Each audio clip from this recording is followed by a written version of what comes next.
Table काय चालतंय? Table चालतंय, अजून काय चालतंय?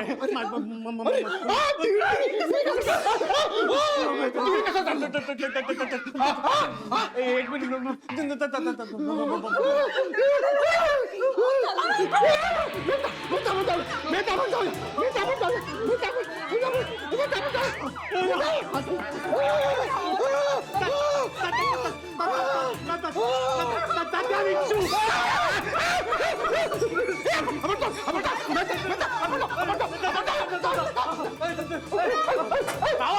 चावी घ्या, चावी घ्या.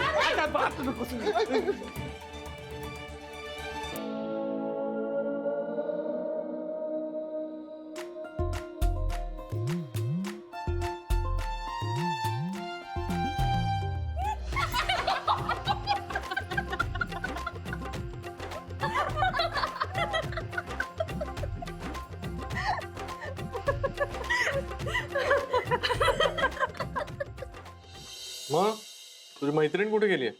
मैत्रीण ईशा? नाही, तुझी खास खबरी. खबरी? काय रे खबरी काय? समिधा ना? शी इज व्हेरी क्यूट या. ती आणि पंकजाच फिरायला गेलेत माहितीये. आणि ऍक्च्युली बरं झालं यार, दे लाईक टोटली नीड इट माहितीये. नाही तर सतत त्यांच्या घरी ना अशी म्हाताऱ्यांची फौज भरलेली असते आणि सगळेजण बडबडत असतात. त्यात ती राधिका ती तर असते सोबत. नशीब यार आपण तिकडचं घर सोडून चाललो होते. We are very lucky that way. Good Mehta is calling. I am sure काहीतरी गुड न्यूज असेल. मी स्पीकरवर टाकते. ऐक. हॅलो, हाय मेहता, बोलो. अरे शू हॅलो, आखो हली गयो छू. अरे तो तुम्ही तर मॅडम आम्हाला फसवताय हो. काय काय फसवलं? काय झालं? अरे तुमच्या घरी भूत आहे, भूत. भूत? अहो तुम्ही डोक्यावर पडलाय का? काय बोलताय तुम्ही? असं काही नाहीये. अरे તમે શું વાત કરો છો? તમારા દિમાગ ठिकाणे पे નથી. मी माझ्या डोळ्यांनी बघितलं, डोळ्यांनी. अहो काहीतरी काय बोलताय तुम्ही? असं खरंच काही नाही. आम्ही इतके दिवस राहतोय तिकडे, आम्हाला काही जाणवलं नाही तर. एक मिनिट. मेहता, एक्झॅक्टली काय झालं सांगाल का? काय प्रॉब्लेम आहे? अरे काय सांगू तुम्हाला मी. अरे ते मिस्टर आणि मिसेस देसाई तर एकदम घाबरून गेलेले आहे. ते बर्तन कैसे अचानक गिरने लग गए. मोमबत्ती एकदम अचानक ऐसे चलने लग गई. टीवी अचानक शुरू हो गया. अरे આ બધું શું છે? तुम्ही काहीतरी काय बोलताय? असं काही नाही होत त्या घरात. अरे पण असं झालंय मॅडम. अहो आम्ही तिकडे राहतो इतके दिवस, आम्हाला कधी काही दिसलं नाही. मग एक काम करा, तुम्ही जाऊन स्वतः चेक करा. अरे मॅडम खरंच तिथे भूत आहे. आणि ऐका, तो कस्टमर आता पडून गेलाय. हा हे भागी घेऊचे. अरे तो काय कोणी पण पडून जाणार. अरे असं घर कोण विकत घेणार बोला. हा आणि ऐका, माझा टाइम परत खोटी करू नका. ओके, जय श्री कृष्ण. हा अरे लेट आवने जल्दी बका. अरे यार हे काय नवीन प्रकरण? घरात आणि भूत? काही बोलतोय हा. दूर चल, लगेच घरी चल. चल लेट गेट अप.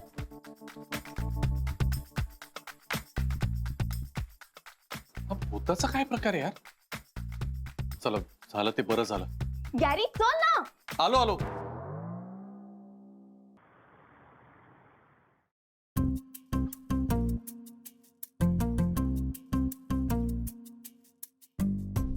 कोण आहे घरात?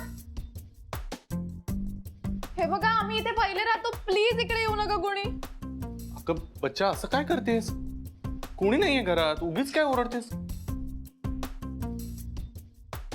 हा यार नॉर्मल तर आहे सगळं. मग पण मग तो ब्रोकर असं का बोलत होता? काय कोणाच ठाऊक असं का बोलत होता? मला तर काहीच कळत नाही. No Gary, I am telling you something is fishy over here. म्हणजे बघ ना, तो खोटं कशाला बोलेल? मग त्याला तरी घर विकून पैसे मिळणारच होते ना. बरोबर आहे, पण सोड ना आता तो विषय. आपण दुसरा ब्रोकर बघूया ना. नाही यार, ऍक्च्युली मलाही एकदा वाटलं होतं की या घरात भूत आहे. काही काय भूत? नाही, एक मिनिट थांब. ऐक, या घरात किंवा तुझ्याशी रिलेटेड किंवा माझ्याशी रिलेटेड काही झालं ॲबनॉर्मल तर त्यामागे मोस्ट ऑफ द टाइम्स राधिकाच कारण असतं. अरे यार, आता आय एम टेलिंग यू, हे तिनेच केलं असणार आहे. आता बच्चा, राधिकाचा काय संबंध? ती कशाला करेल हे सगळं? एक काय यार, तुला तर कधीच खरं वाटत नाही हे. बरं, पेपरच्या ऍडच्या वेळेला पण मी तुला म्हटलं होतं की हे तिनेच केलंय, पण तुझा विश्वास बसला नाही. पण तिनेच केलं होतं ना, केलं होतं की नाही? हो, ओके, काम डाऊन. बरं, एक वेळ मान्य केलं की हे सगळं राधिकानेच केलं. पुरावा काय आपल्याकडे? पुराव्याची काय गरज आहे? चल जाऊन विचारू तिला. हा म्हणजे परत वाद घालायचे, परत भांडायचं, मग ती अख्खी सोसायटी येईल तिच्या बाजूने बोलायला. अरे हा यार, मला कंटाळा आला यार या सगळ्याचा. मी किती स्वप्न बघितली होती छान, की आपण फायनली इथून कुठेतरी दुसरीकडे जाणार आहोत, कुठेतरी छान सुखात राहणार आहोत. पण नाही, आता तर हे घर कधीच विकलं जाणार नाही, कारण काही तिथे घोस्ट आहे ना. या घरातली खरी गोष्ट ना ती राधिका आहे. राधिका तिला भूत आहे इकडची यार. काय करून काम डाऊन बच्चा. एकतर भूत बीत असं काही नसतं आणि या घरात यायचा काही संबंध नाही. ओके, मी करतो काहीतरी, तू शांत हो बरं.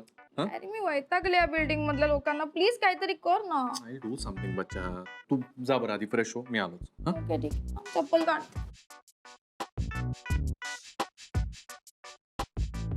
अरे, लवकर या प्लीज, मला भीती वाटते. काही घाबरायची गरज नाही. जा तू, आलो मी. ओके. काहीतरी करावंच लागेल.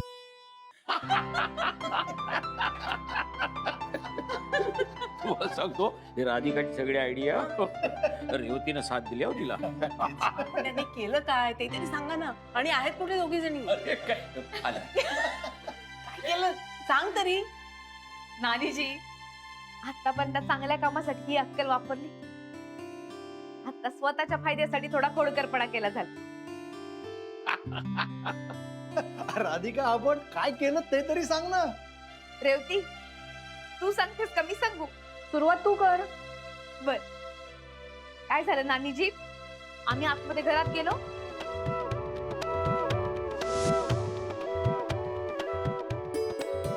One two three.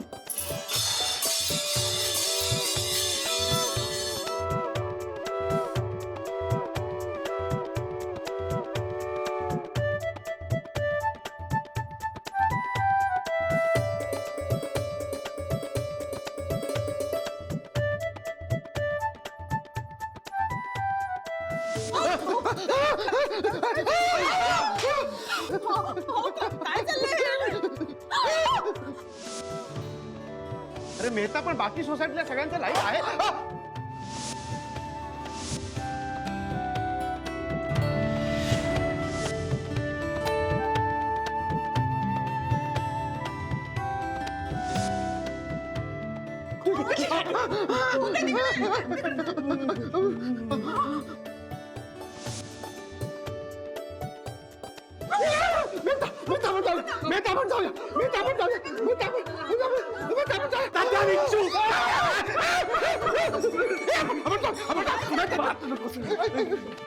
तर अशा रीतीने ती मंडळी पळून गेलेली आहेत. पुन्हा आता राधिकेच्या घराचं नाव सुद्धा घेणार नाही. हा, शक्यच नाही. पण नानाजी, चांगल्या माणसांना त्रास दिल्याचं उगीच वाईट वाटून राहिलं. शेवटी जे तू काही केलंस ते तुझ्या घरासाठी केलंस. काय हो? अगं पण एखाद्या चांगल्या कामासाठी अशी गोष्ट केली ना तर देवाच्या दारी क्षमा मिळते त्याला. आता या शन्याला कळेल राधिका काय चीज येते. माझं घर विकायला निघाली होती ना, आता यांच्या डोक्यावरचं शन्याचं भूतही मी लवकरच उतरवेन.